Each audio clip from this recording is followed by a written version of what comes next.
बहुत सौभाग्यशाली है हम सब लोग जो 12वीं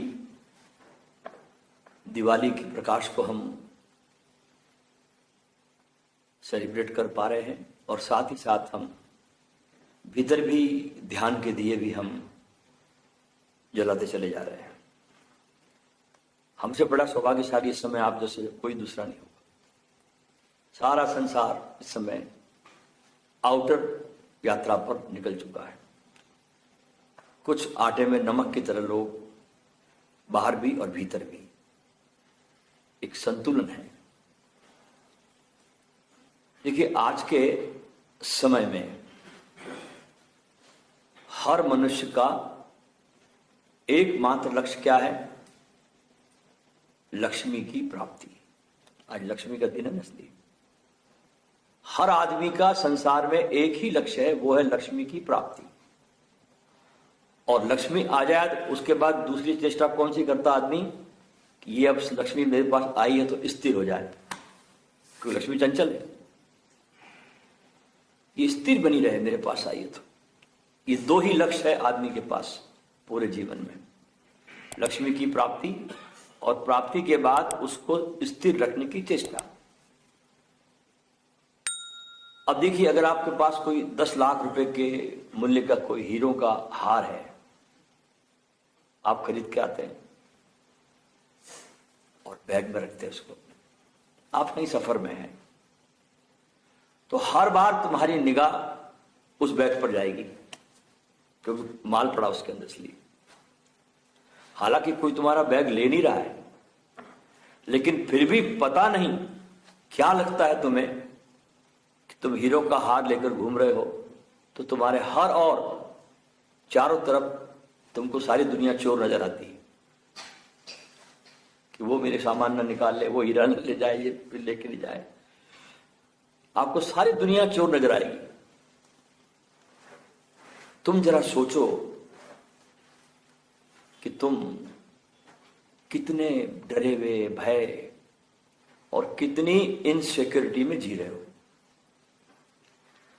तो तुम्हारे इस पैसे ने तुमको दिया क्या?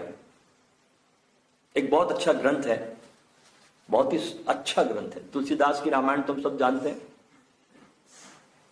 लेकिन गुरु वशिष्ठ की भी एक रामायण है बहुत सुंदर, जिसमें राम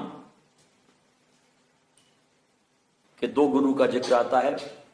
बचपन में वशिष्ठ का और बाद में युवा होने पर विश्वामित्र का।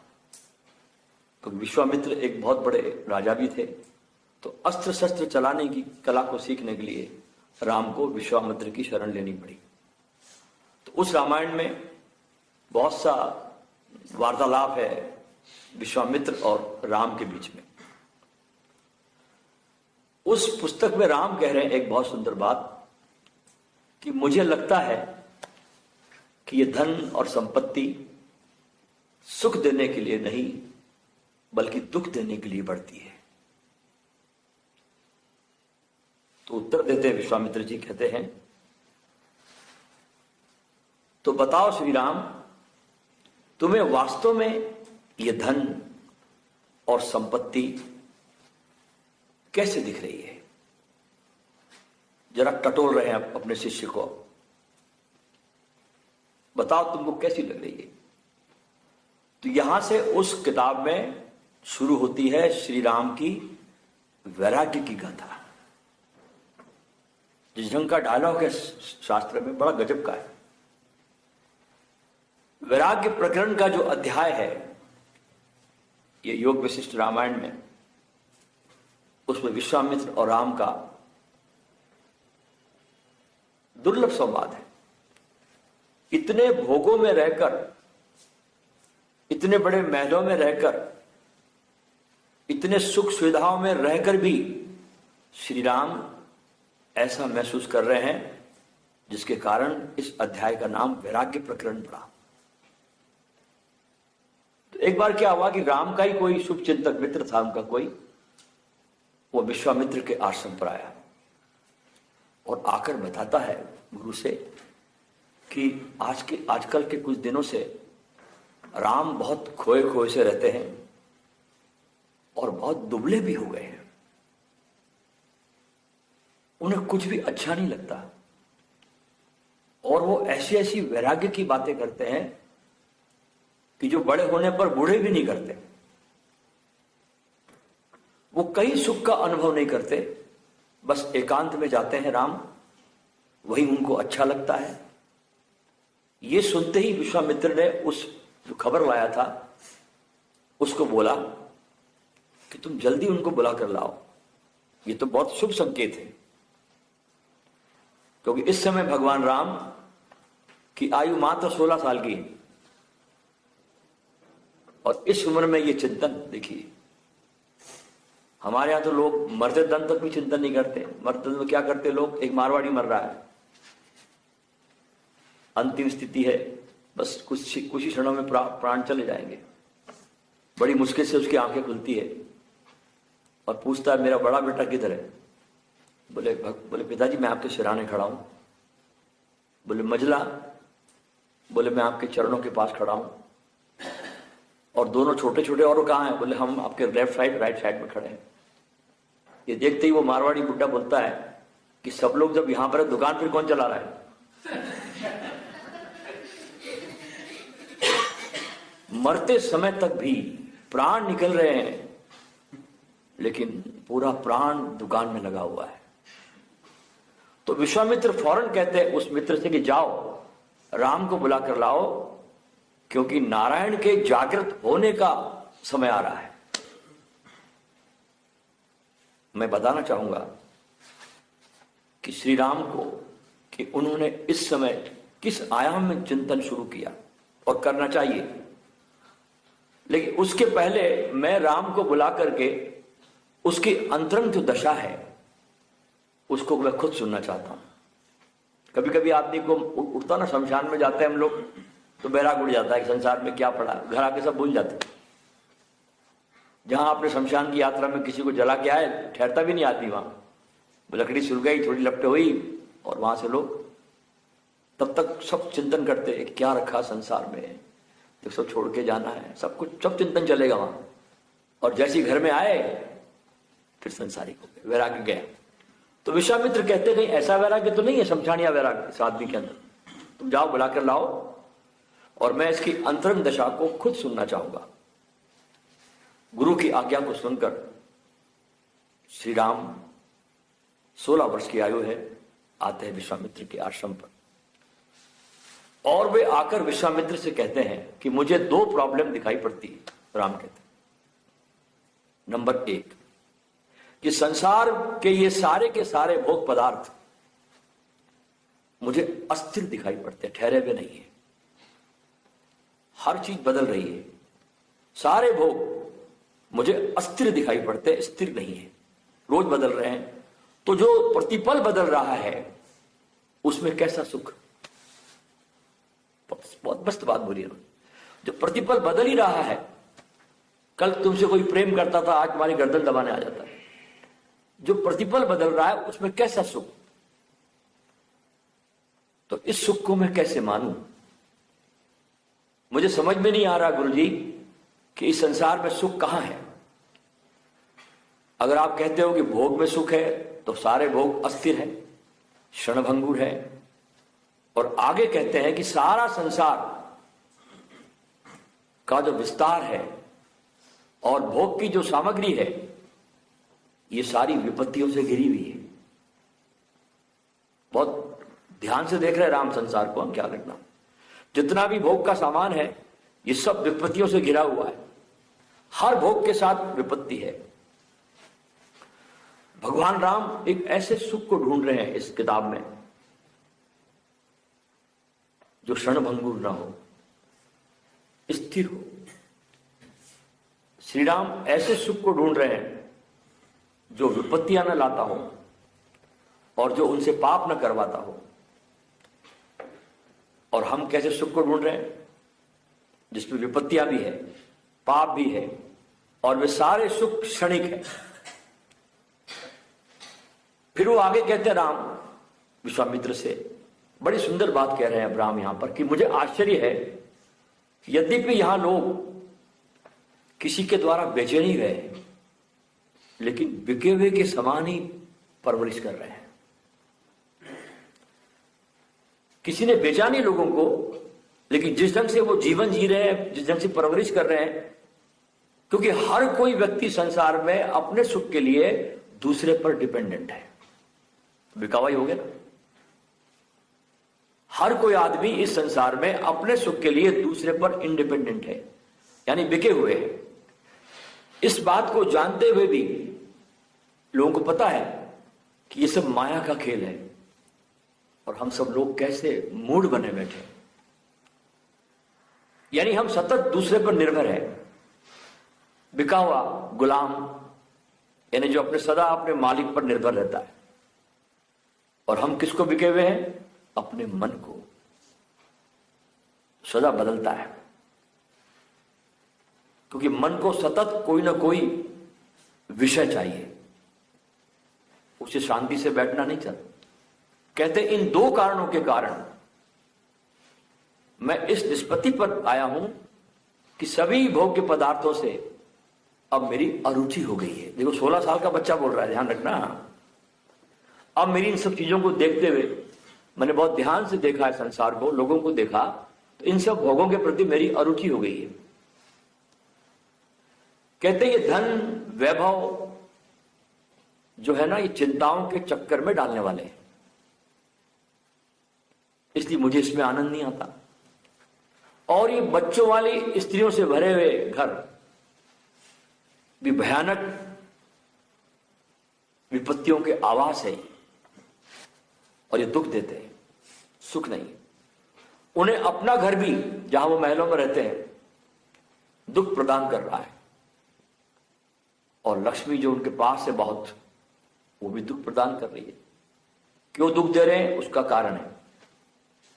कहते हैं अज्ञान रूपी रात्रि में, राम कह रहे हैं, तीव्र मोह रूपी कोहरे से लोगों की ज्ञान रूपी ज्योति के नष्ट हो जाने पर दूसरों को दुख देने में परम चतुर विषय रूपी सैकड़ों चोर हर समय और प्रत्येक दिशा में हमारे विवेक रूपी श्रेष्ठ रत्न का अपहरण करने के लिए जी जान से लगे हुए।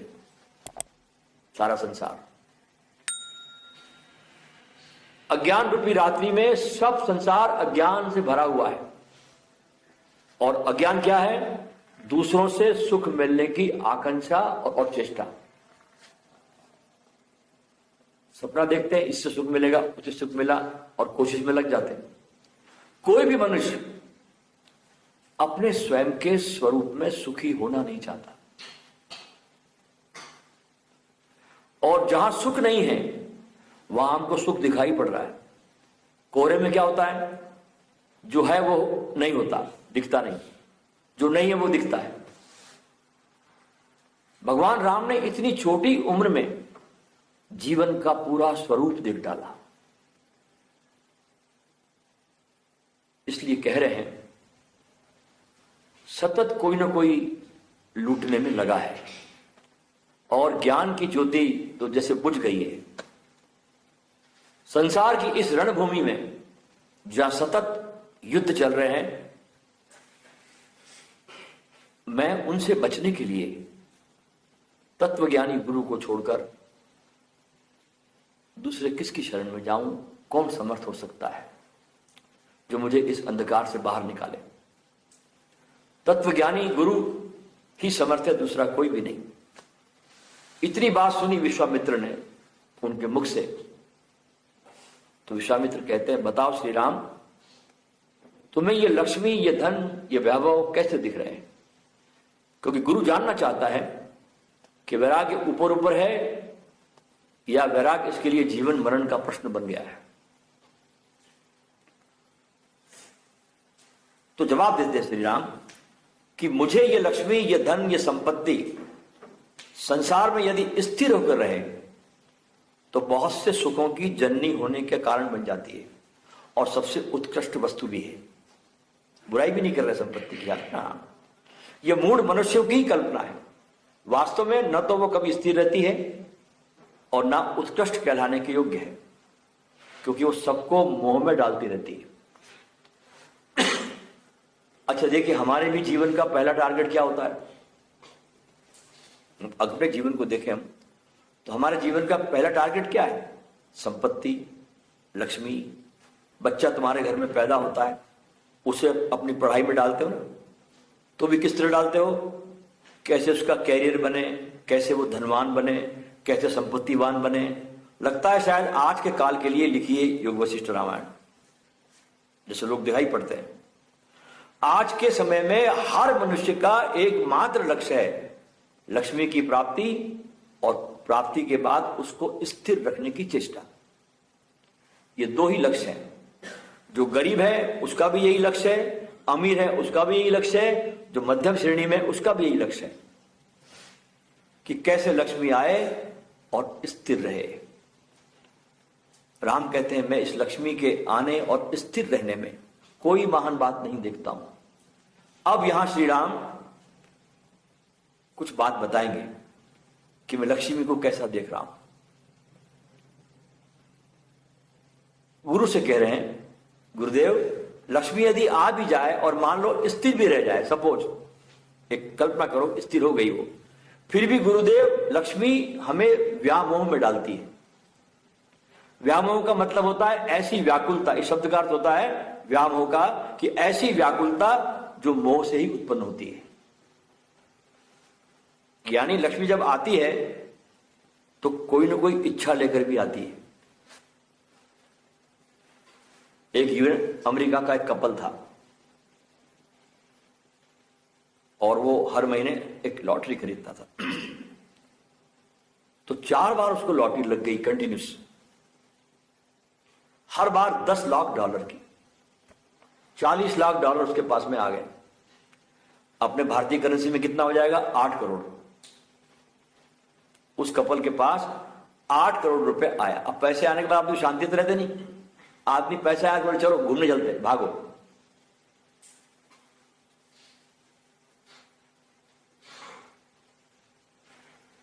सोचो अगर हमारे को 8 करोड़ मिल जाए तो आप सोचते होंगे हम कितने सुकून में होंगे। ऐसा होता नहीं, तुम्हारी फैंटेसी कल्पना है कि 8 करोड़ आएंगे तो सुखी हो जाएंगे। नहीं, वो आते ही तुम भागना शुरू कर दोगे बेचैनी से भर के।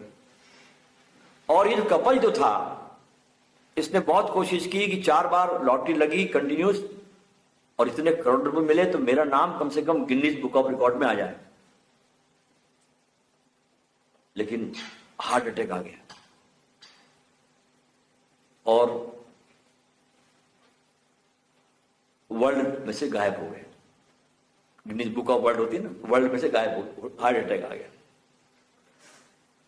अब ये संपत्ति इस तरह से तुम्हें एक एक करके नई चिंता में डालती है।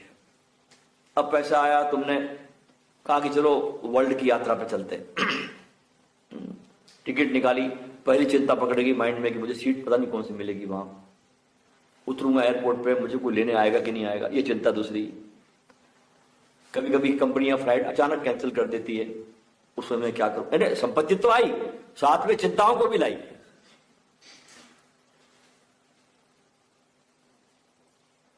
जिंदगी की दौड़ में आदमी इतना भाग रहा है कि देखना ही भूल गया है कि संपत्ति उपयोग करके भी हम क्या कर रहे हैं। दुखी तो ला रहे हैं ना, दुख ला रहे हैं। श्री राम कह रहे हैं कि मैंने मूलभूत बात पकड़ ली कि जहां संपत्ति आती है वहां व्यामोह में डालती है। व्यामोह का मतलब है यहां होता है कि मोह के कारण हमें सुख कहीं और दिखाती है, और क्योंकि सुख कहीं और दिखाती है तो उसके लिए हम भागते हैं, उसमें व्याकुलता होती है। आप समझ रहे हैं मेरी बात को?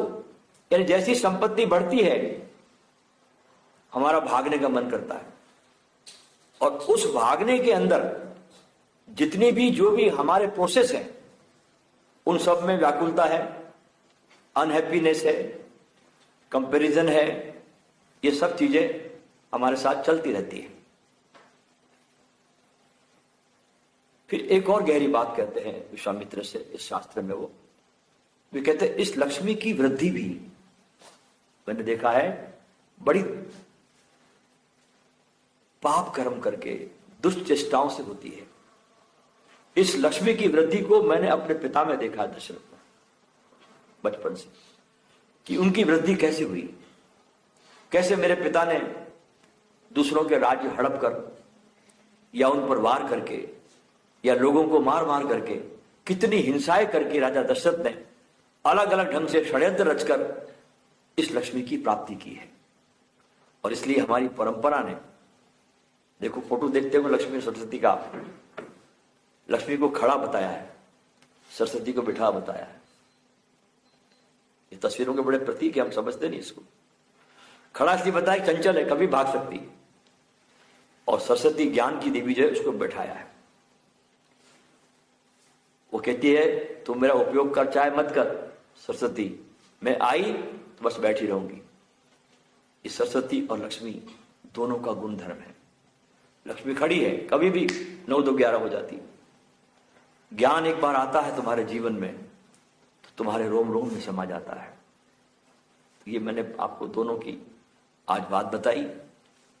थोड़ा जीवन में समझने की भी जरूरत है कि अभी तक जो भी हमने किया, जहां जहां भी हमने यात्राएं की, वे सब करीब करीब दुख और चिंताएं लाती है और कुछ लाती नहीं। बड़े से बड़े लोग देखते हैं हम, उनको नींद नहीं आती, उनको शुगर की प्रॉब्लम, घर में इतनी अशांति, बाप बेटे की। आप देखो ना, वो कितनी बड़ी बात है कि रेमंड के इतने बड़े मालिक को, जो जेके सीमेंट, रेमंड, फलाना, कितनी कंपनियां हैं, उनके लड़के ने, एक ही लड़का है उसको, लड़के ने सारे बाप से साइन करा लिया और घर से बाहर भगा दी। इतना बड़ा आदमी है कमलापत सिंघानिया, ये अपने सामने देखते हैं।